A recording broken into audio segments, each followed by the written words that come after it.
দেখো, এই ফ্রি ফায়ারটা সামান্য একটা গেম হলেও এটা যে অনেক মানুষের জীবন পরিবর্তন করে দিয়েছে, আবার অনেক মানুষের জীবন যে ধ্বংস করে দিয়েছে, এটা আমাদের সকলেরই জানা। তবে সামান্য এই গেমটা যে গোটা একটা পরিবারকে আবার নতুন করে জীবন দান করবে, এটা আসলে সকলের অজানা ছিল।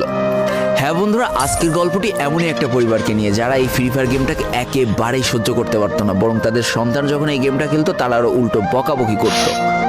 আর ভাগ্যের কি অপূর্ব লীলা খেলা, তখন সেই গেমটা আজকে গোটা পরিবারটাকে বাঁচিয়ে রেখেছে। আর এখন তার বাবা মাও উৎসাহ দেয় তাদের সন্তানকে যে ফ্রি ফায়ার খেলো। এজন্যই চলো জেনে আসি আসলে কি এমন ঘটেছিল ওই পরিবারটার সাথে। তো বেশি ব্যাকপ্যাক না করে ছোট্ট একটা ইন্ট্রো দিয়ে আজকের ভিডিও শুরু করা যায়। তো আজকের গল্পটা শুরু হতে চলেছে ছোট্ট একটা গ্রামের ছোট্ট একটা পরিবারকে নিয়ে। বাবা মা এবং তাদের দুই সন্তান অর্থাৎ দুই ভাই, ছোট্ট একটা পরিবার, খুব সুন্দরভাবে তাদের জীবনযাত্রা চলে যাচ্ছিল। বড় ভাই একটা কোম্পানিতে লেবারের চাকরি করে, বাবা কৃষি কাজ করে, আর তাদের ছোট সন্তান অর্থাৎ ছোট ছেলে কিন্তু ক্লাস 8-এ পড়াশোনা করে। দারিদ্রতার বেড়াজালে আটকে পড়া পরিবারকে সাপোর্ট দেওয়ার জন্য তাদের বড় ভাইকে খুব অল্প বয়সে কাজে চলে যেতে হয়েছে। এই জন্য বড় ভাইয়ের পড়াশোনাটা ঠিকমতো হয়ে ওঠেনি। তবে বাবা মার একটাই স্বপ্ন ছিল যে তাদের ছোট সন্তান অর্থাৎ ছোট ছেলে যাতে উচ্চশিক্ষায় শিক্ষিত হয়। এই জন্য বাবা কৃষিকাজ করলেও সারাদিন মাঠে তুমুল কষ্ট করে এসে বাসায় যখন এসে দেখতো তাদের ছোট সন্তান পড়াশোনা করতেছে, সমস্ত কষ্ট এক চান্সে দূর হয়ে যেত। আর তাদের ছোট সন্তান পরিবারের অভাব দেখতে দেখতে বড় হচ্ছে, তো তাই সে একটা সময় ঠিক করেই ফেলে যে তাকে অনেক বড় হতে হবে, লেখাপড়া করে অনেক বড় মানুষের মতো মানুষ হতে হবে। আর ঠিক এমনটাই হতে থাকে। তাদের ছোট ছেলে খুব ভালো রেজাল্টও করতে থাকে, প্রত্যেক ক্লাসে টপ হতেও থাকে। তবে তার একটা বদ অভ্যাস ছিল, সেটা হচ্ছে ফ্রি ফায়ার গেম খেলা। করোনা চলার সময় যখন তার স্কুল বন্ধ হয়ে যায়, তখন তার বাবা এবং বড় ভাইয়ের জমানো কিছু টাকা দিয়ে তাকে একটা ফোন কিনে দেওয়া হয় অনলাইনে ক্লাস করার জন্য। তার ফোনটা ছিল 3 GB র্যামের একটা ফোন। তবে এইখান থেকেই তার ফ্রি ফায়ার গেমের সাথে পরিচয় হওয়া।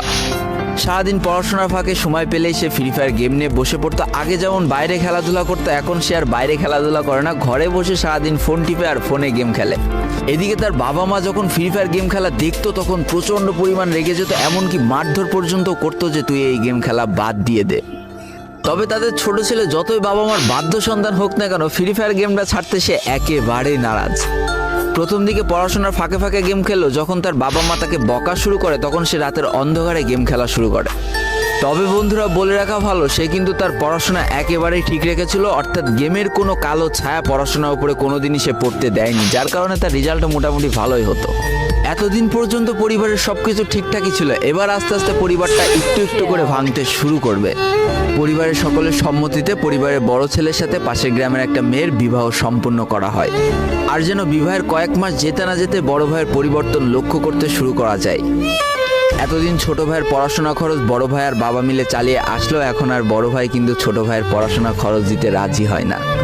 তবে তাতেও খুব একটা ফারাক পড়ে না, কারণ তাদের বাবা এখনো শক্তভাবে তাদের পরিবারটাকে ধরে রেখেছে, অর্থাৎ বাবা কিন্তু কৃষিকাজ করে তাদের পরিবারটা খুব সুন্দরভাবে চালিয়ে নিচ্ছিল। তবে বলে রাখা ভালো, হাতের 5টা আঙুল যেমন এক হয় না, পরিবারের প্রত্যেকটা সন্তানের মন মানসিকতাও কিন্তু এক হয় না। কিছুদিন পর বড় ভাই পুরোপুরি আলাদা হয়ে যায়, তার বউকে নিয়ে নতুন করে সংসার তৈরি করে। এমনকি একটা